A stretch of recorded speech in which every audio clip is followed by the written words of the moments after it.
I take you now to where President Cyril Ramaphosa, president of the ANC, is addressing the Nelson Mandela Memorial Lecture.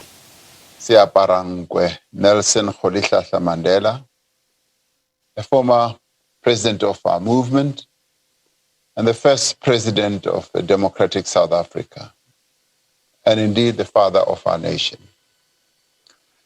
It continues to be a real privilege for us as South Africans to join many people around the world as we all commemorate Madiba's birthday following the United Nations General Assembly decision in 2010 to declare the 18th of July as Nelson Mandela International Day. I can't think of many people around the world who have such an honor of having their day celebrated globally. And I can't think of, many countries in the world that have the privilege of having had someone as great as Nelson Mandela walking the streets of our country with us. And it is a real honor that we need to cherish as the people of South Africa, because not many countries and not many people around the world have this type of honor. The celebration of this International Day recognizes and gives credence to President Nelson Mandela's commitment to human rights, conflict resolution, and reconciliation. It also gives us an opportunity for each one of us to dedicate 67 minutes on this special day to provide service to the people of our country through great and good deeds. And many people around the world did exactly that. And many people who did that, who set aside this time, are guided by Madiba's wise words that there can be no greater gift than that of giving one's time and energy to help others without expecting anything in return. Earlier today, I had the opportunity to be in Soweto to observe and join community members in the good deeds of cleaning up places that were recently trashed and destroyed following the outbreak of violence, destruction, and looting that is unprecedented in the history of democratic South Africa. It is clear now that the events of the past week were a deliberate, coordinated, and well-planned attack on our democracy, on our economy, and our people's livelihoods. Faced with such events, President Mandela would remind us that despite the challenging times we find ourselves in, that we should keep our heads pointed towards the sun and keep our feet moving forward. He would encourage us never to give up or even to despair. And it's important that we should have that message from Madiba to guide us along the path of some of the challenges that we are facing. And he would be right in giving us that advice. We owe it to the legacy of President Mandela and all our brave forebears who sacrificed so much for our freedom to remain steadfast in the face of this well-planned and coordinated attack on our nation. In addition to protecting our nation and our freedoms, all of us must continue to stand firm against efforts to divide us, and that we must continue working together to renew aspects of how, yes, the governing party, the African National Congress, should function. And one of the greatest tributes we can pay Madiba is to renew and unite this organization that a number of you as panelists spoke about. The centerpiece of what the panelists were really saying is that there are two important things that need to be done. We need to strengthen the capacity of the state so that the state is able to address not only the security challenges that face our country, but also how the state is able to lead our country in ensuring that there is inclusive growth, that we address inequality, poverty, and unemployment. But also, more importantly, how this state does keep true to the legacy of Madiba and his commitment to the Freedom Charter. It was actually a very poignant moment when my sister said she prefers to remember the Nelson Mandela who committed himself to the Freedom Charter. Our young democracy and our movement,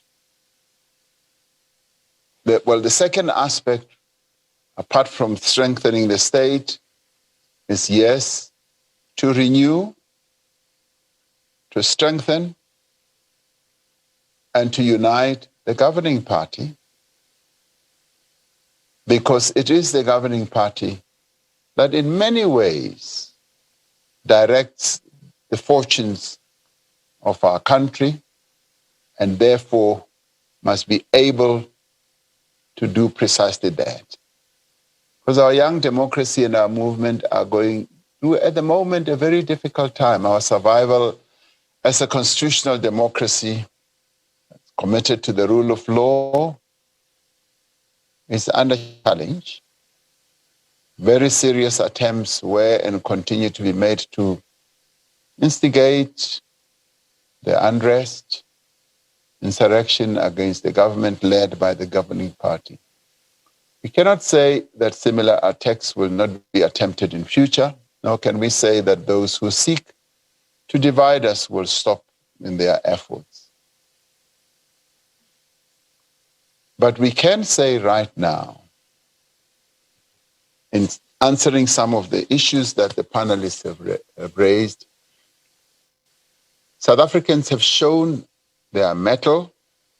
The response of our people gives us reason for optimism and to once again marvel at their spirit and their courage in ensuring that they defend their democracy,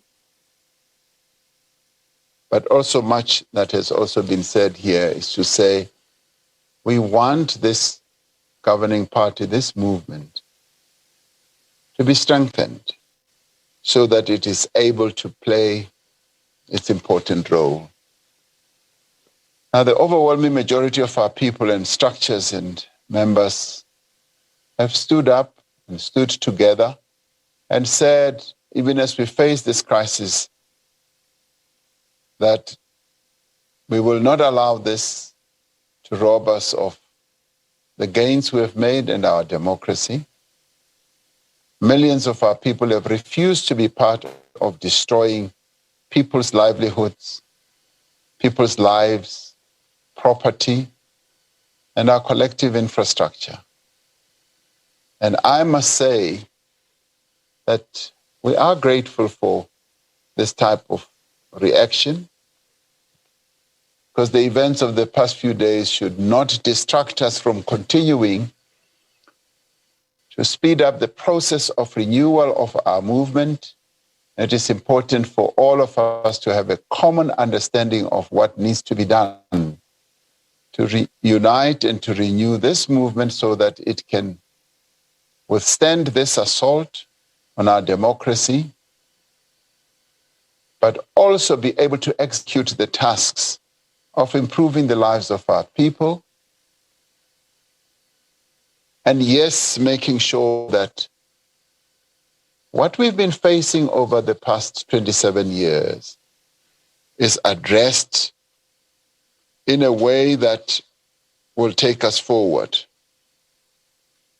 Developing a common understanding will also allow us to have a comprehensive response to the challenges before us.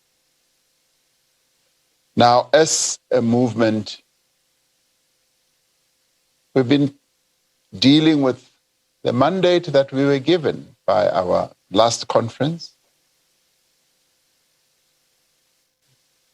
And as an organization, we admitted that we had been having to deal with challenges that plagued us, divisions in our ranks,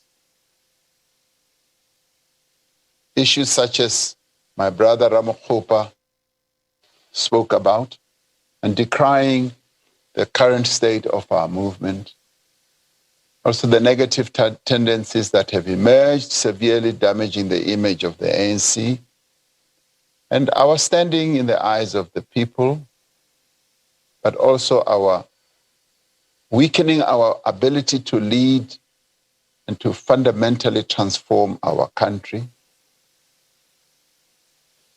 But that conference that I'm talking about resolved that our movement must restore its integrity, its standing, and it further committed to the people of South Africa that the ANC would do everything in its power to address the challenges it's facing, including corruption in both the public and the private sectors.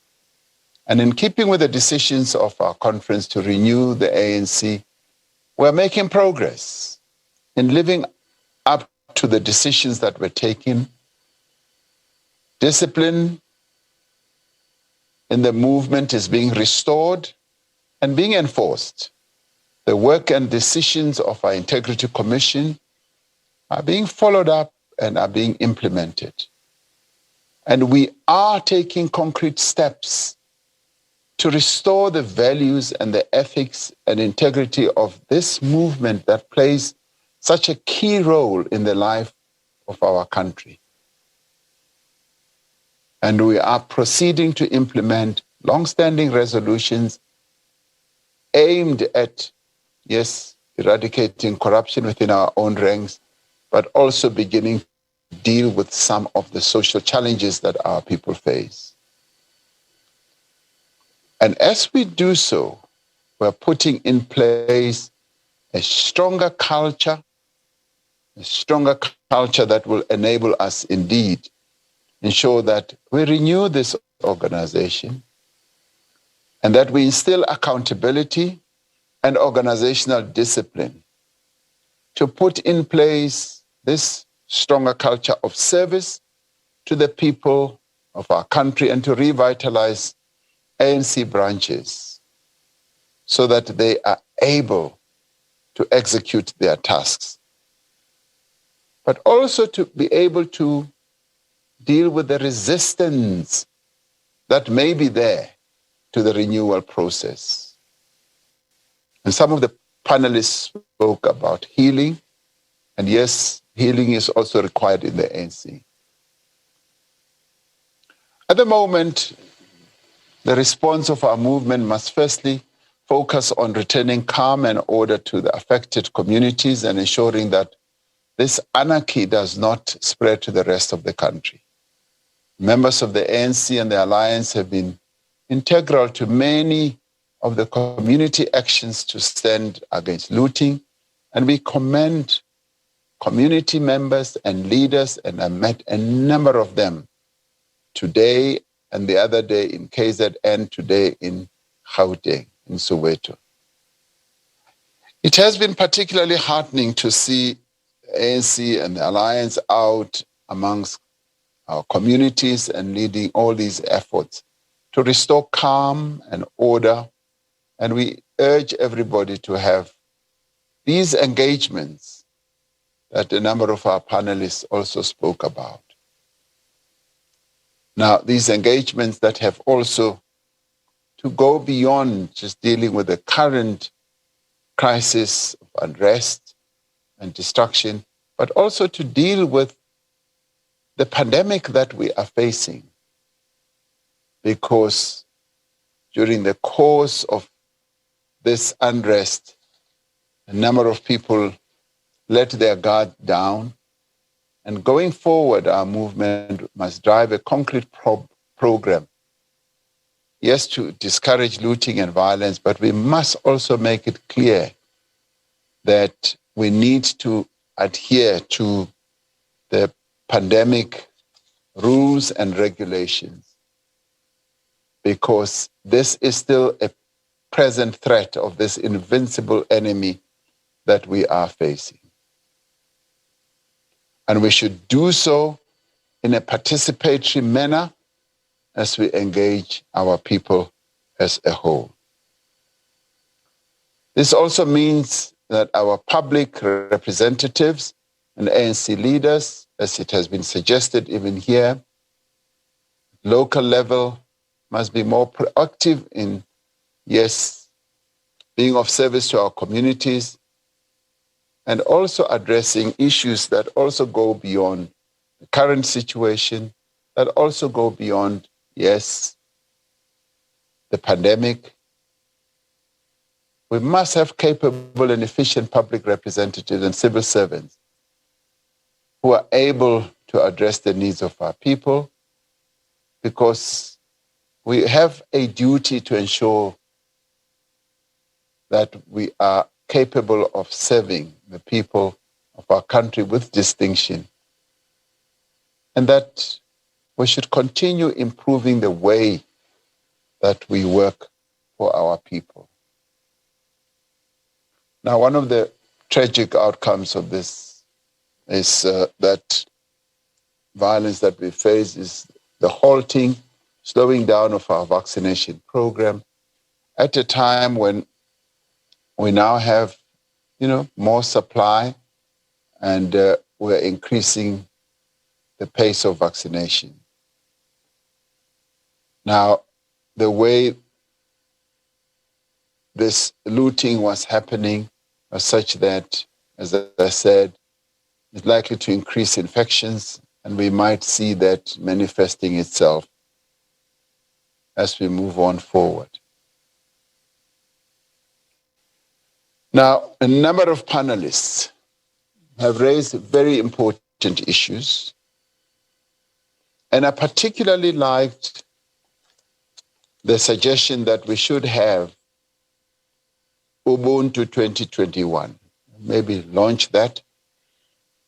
And that is something that obviously needs to be done in collaboration and cooperation with a number of role players, the Nelson Mandela Foundation, various other formations in our country, so that it becomes a whole of society effort where we are able to say we now need to underpin everything that we are doing with the notion of Ubuntu. And that should be aimed at addressing all the needs that all the panelists addressed.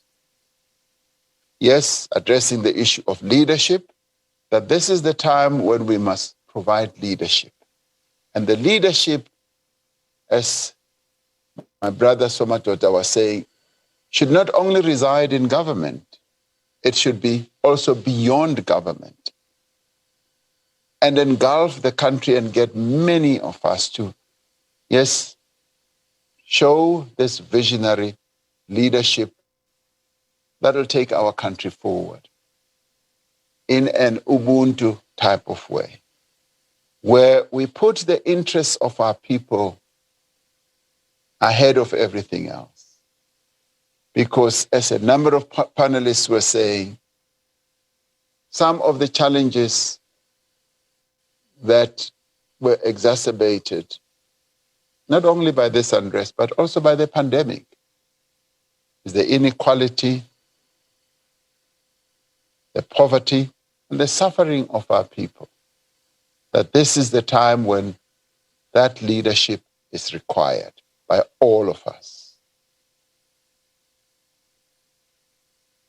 The suggestions have been made that in addressing the needs of our people, we must be bold enough to think about interventions such as the basic income grant. A number of panelists mentioned this. Yes, it requires bravery, and some suggestions have also been made of where the money will come from. Now, this matter is being given serious consideration. It is being discussed in the governing party. It is also being discussed at government level. It is a matter that is important, as it has also been raised by a number of role players in our society. And I do believe that in giving serious consideration to it, we should also heed what our panelists were saying tonight. And I think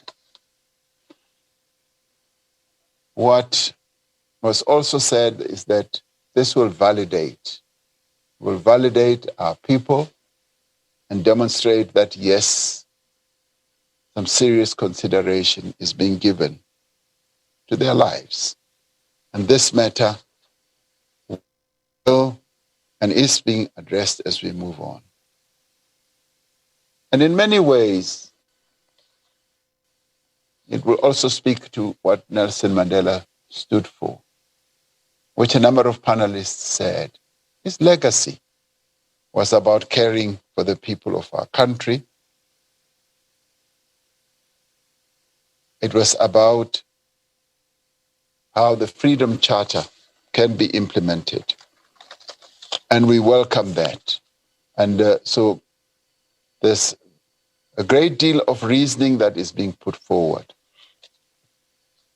The pandemic, as well as the destruction that has taken place in the past few days, also means that we need to give practical support to our people.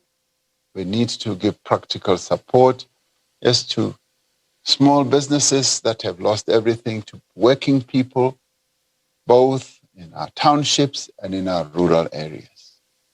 When I addressed the nation on Friday, I did say that these are matters that we are giving active consideration to, and we will be able to address them, including all the proposals that have been made to us. And in doing so, we will do it to address all these challenges, the socio-economic challenges that are faced by our people, because that is really the key. The grinding poverty that we continue to see in our country requires that we should address it. We need to address the structural inequality in our economy and make sure that it becomes more inclusive. Now, the initiatives outlined in terms of the Economic Reconstruction and Recovery Plan speak to this imperative, and more of these have already begun, to be addressed. Other initiatives have, however, not shown the results yet that we would have expected. Unemployment, and particularly youth unemployment, has the potential to contribute to the social instability, and government must therefore focus on the issue of job creation and move much faster. This is a clear message that has come from our panelists, Now we are busy doing an assessment of the progress that we are making in terms of the ERRP, which will allow us to strengthen and adapt the aspects of that program as required, particularly at this moment when the pandemic, but also the destruction that we have seen are wreaking a lot of havoc and will make a lot of havoc in the lives of our people. So we are required to speed up these processes, and we will lead efforts to ensure that as we do this, we put the interests of our people in a better position.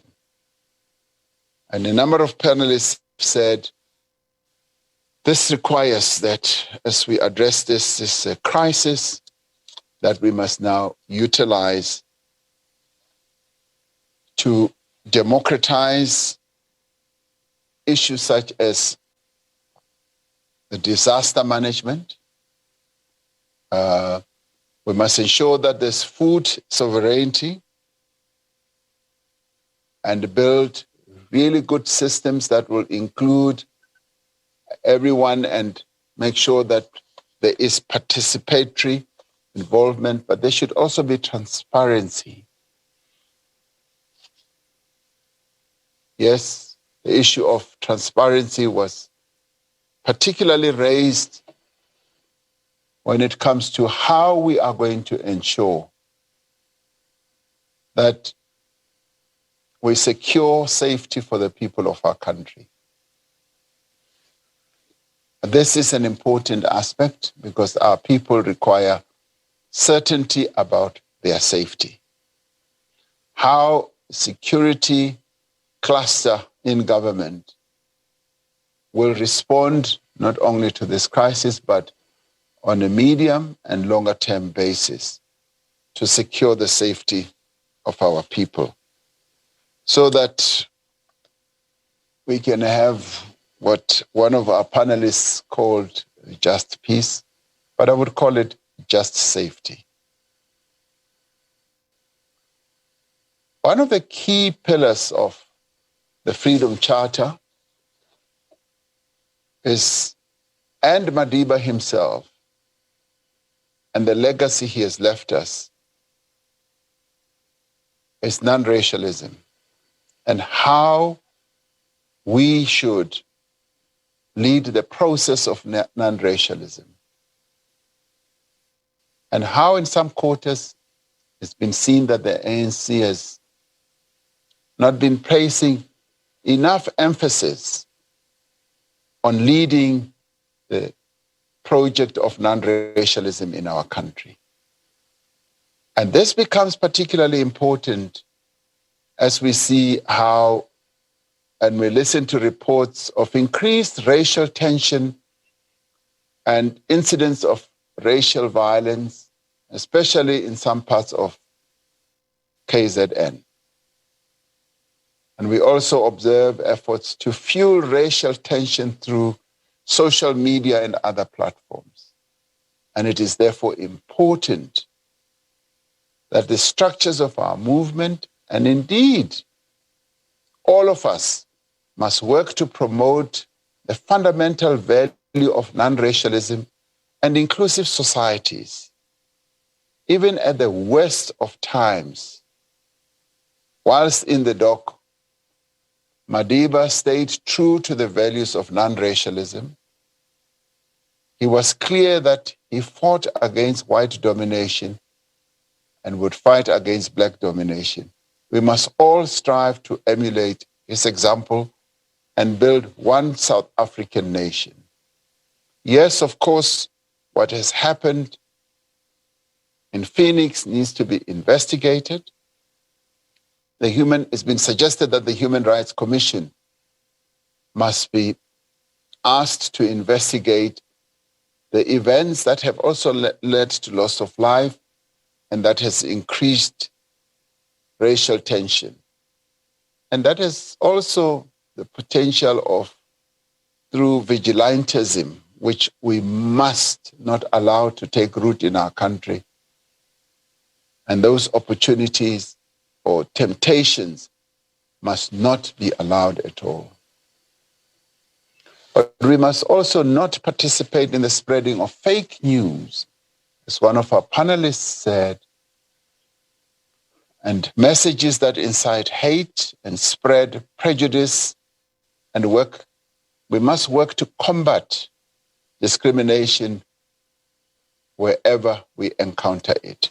And the suggestion was made that we should have possibly a portal that will deal with all these messages and ensure that those messages that are now being spread, voice notes, videos, are dealt with in a way that they don't send panic amongst our people. What our country needs now at a time of crisis is that all of us must be united. All of us must ensure that our communities are not divided. And from the ANC point of view, which is the governing party, we must make sure that the ANC remains united, and the ANC should be able to renew itself and make sure that it builds and continues to strengthen its structures to become vibrant centers of community organization and activism, because the status, the strength, and the unity of the ANC has a huge bearing on our country as a whole. The ANC leads society, but in order for it to lead society, it must be united, but it must also be united on principles. And it must also address the failures and the misdeeds that have often prevailed in the past. And this renewal must mean that the African National Congress, as panelist Ramaphosa was saying, must end patronage, must end corruption in all its manifestations. And we must develop committed and capable cadres, capable who are fit for purpose to serve the people with integrity, humility, and distinction. And the renewal process must also mean that we must strengthen our non-racialism posture and non-sexism throughout our own organization, and be able to lead the process of non-sexism and ridding our country of patriarchy as well. But we must also be able to build a more youthful organization and embrace such things such as technology, so as to address the unemployment that currently is a huge challenge to the young people of our country. Renewal must also mean that we enhance our people's confidence in our organization. And finally, renewal must mean that we unite the people of South Africa around the cause of building a better life for all. And building a better life for all would mean that we address all the various issues that have been raised tonight by our panelists. And I must say that the issues that were raised tonight are so relevant, and they must be top of mind to all of us. Building state capacity to be able to ensure that we address the socio-economic challenges that our country faces, that we must be able to grow our economy, and address also the immediate challenges, so that these challenges we've been facing, and we've been facing these many challenges of poverty, unemployment over the past 27 years. And we must now recommit ourselves. And what I'm particularly grateful for is that both community activists, our intelligentsia, and various other panelists who participated in this webinar are all united on what needs to be done. This goes beyond just giving people like myself as leaders in the African National Congress, but a number of others, a great food for direction into the future, that these are matters that need to be addressed. So I come out of this webinar enormously enriched, and we will work to return to being that leadership and the ANC that Madiba would be proud of. And we will make sure that we build a movement that is once again the first choice of the people of our country. And I'd like to end by quoting what Madiba said when he said, "I am fundamentally an optimist." And he said, whether that comes from nature or is nurtured, I cannot say, he said, part of being optimistic is keeping one's head pointed towards the sun, one's feet moving forward. And he went on to say, yes, there have been many dark moments when his own faith in humanity was sorely tested. But he says, I would not and could not give myself up to despair. That way lays defeat and death. And I'd like to say that I remain optimistic that the many challenges that we are facing, of both a security nature, particularly in this current moment, we will be able to overcome. Of an economic nature, where we need to pointedly address the needs of our people at an economic level, to address the desperate situation that many of our people are facing at a socio-economic level, we will be able to address them.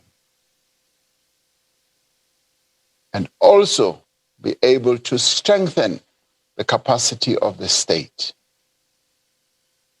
What has happened with the pandemic and what has happened in the past few days has shown up what I've often been talking about the capacity of the state. This moment gives us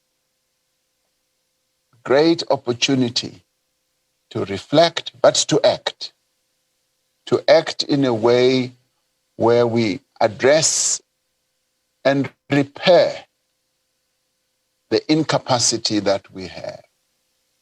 These are problems that have been confronting us over a number of years. They didn't start yesterday.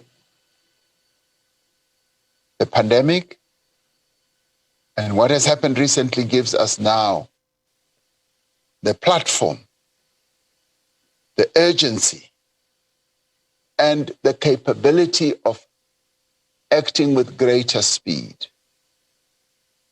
And that is why Madiba's quote about optimism is so instructive to me. But I know that we can only be able to do what needs to be done.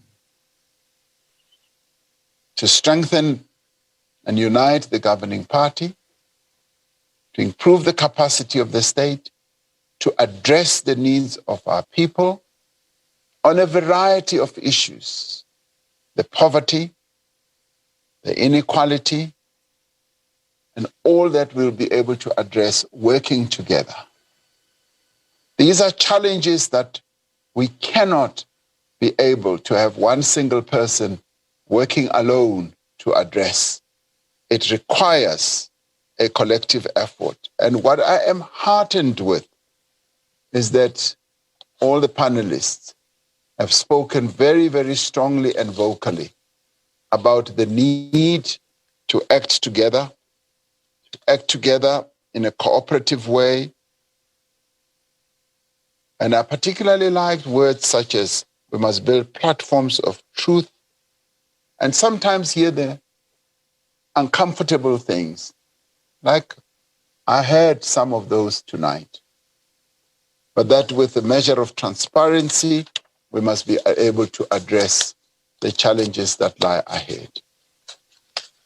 Deputy Secretary General, I think tonight I walk away from this webinar more enriched and also with a more keener resolve to be able to address these challenges that face our people. I'd like to say thank you, and we've heard the message. We will heed it as we strengthen both our movement and also increase the capability of the government to address all these matters. Thank you very much.